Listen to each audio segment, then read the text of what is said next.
در قسمت قبلی سفر ما به سمت فلورانس را مشاهده کردید و در این ولاگ سفر ما را به سمت ونیز خواهید دید. امیدوارم لذت ببرید.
مقصد سفر ما بعد از ونیز دریاچه کومو بود.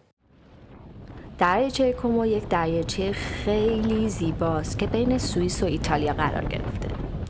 این شهر مقصد بسیار جذابی برای موتورسواران است. به همین دلیل ما تصمیم گرفتیم آخرین مقصدمون قبل از سوئیس این شهر زیبا باشه.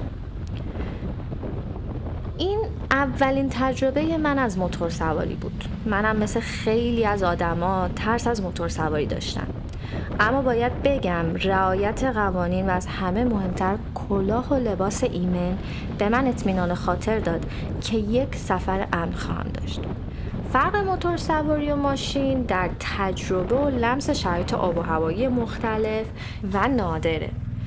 برای رسیدن به شهر کومو باید با این کشتی و موتور رو به اون سمت دریاچه می بردیم و ما دقیقاً در آخرین لحظه رسیدیم.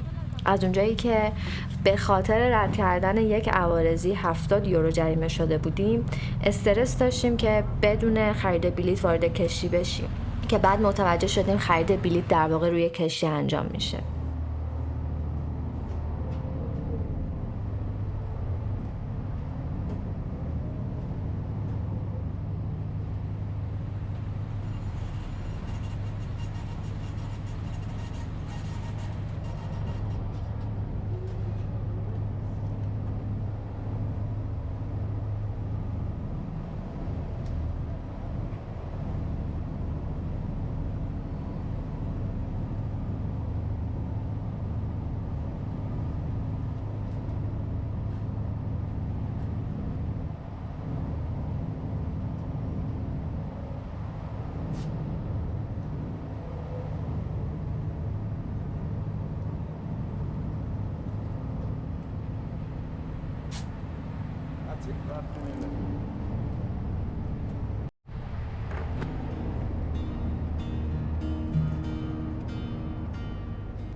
تصور کنید تابش خورشید روی پوستتون، گذر باد از لابلای موهاتون، دیدن پرواز پرنده ها و شنیدن صدای طبیعت. سفر به ایتالیا برای من خیلی جذاب بود. قدم زدن در شهرهای ایتالیا مثل قدم زدن در تاریخ باستانه. طعم و عطر غذاها و نوشیدنی‌های ایتالیایی به یاد موندنی و بی‌نظیره. برای همین ایتالیا برای من مقصدی برای سفر دوباره است. در مسیر برگشت به خانه برنامه سفر بعدی به ایتالیا رو چیدیم. شما فکر میکنید مقصد بعدی سفر ما کجاست؟ حتما برای ما حدسیاد خودتون رو توی کامنت بنویسید. خوشحال میشیم اونا رو بخونیم. خدا نگهدار.